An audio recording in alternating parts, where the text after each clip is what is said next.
The agent didn't look at me when she said it. She looked past me, at the line forming behind my shoulder, at the screen that had already decided. I'm sorry. Your ticket's been cancelled. She said it the way you say the weather's turned. No apology meant to linger. Just information. I asked why. She told me it was voided by the purchaser. That part landed quietly. I nodded, stepped aside, because I've always been good at stepping aside. I stood near a pillar and texted my mom. I kept it factual. Ticket cancel at the airport. The response came fast, serves you right, loser. I stared at the word loser longer than the rest of the sentence. It felt almost ceremonial, like she'd been waiting for an excuse to use it. Then my dad chimed in, as if on cue. Stop crying. Walk or bus it. I hadn't cried. Not yet. I slipped my phone into my pocket and stood there while the boarding group moved past me. The sound of rolling suitcases soft and relentless. No one noticed me not moving. That felt familiar too. Outside, the air was thick with heat and jet fuel. I checked the map on my phone. The bus station was 3 miles away. I started walking. The sidewalk ended and restarted in pieces. I walked past hotels I couldn't afford and fast food places still closed for breakfast. My bag cut into my shoulder. I stopped once to adjust it.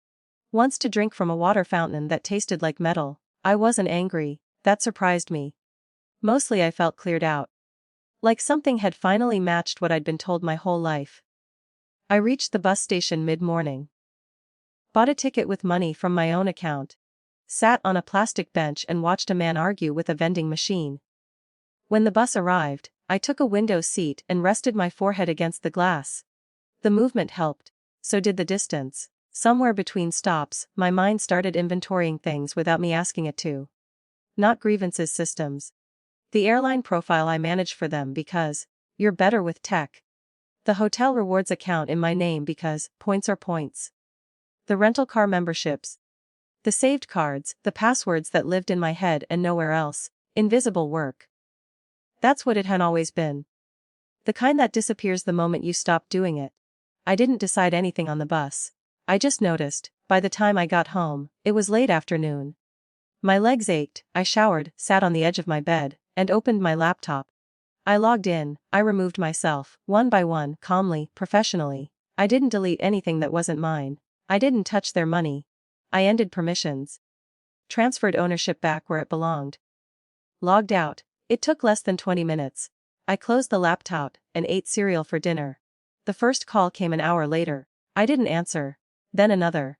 Then texts. Are you having trouble too? The hotel says our reservation is gone. Did you change something? I let them stack up. I wasn't trying to make a point.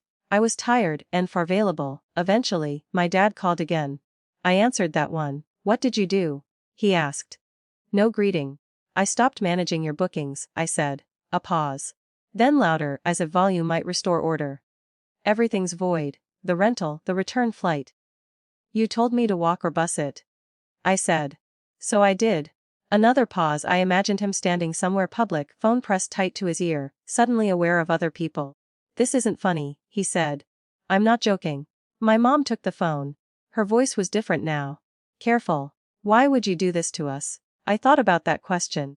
About how often it had been asked in reverse. I didn't do anything to you. I said. I stopped doing things for you. Silence stretched. Somewhere behind her. I could hear airport announcements echoing.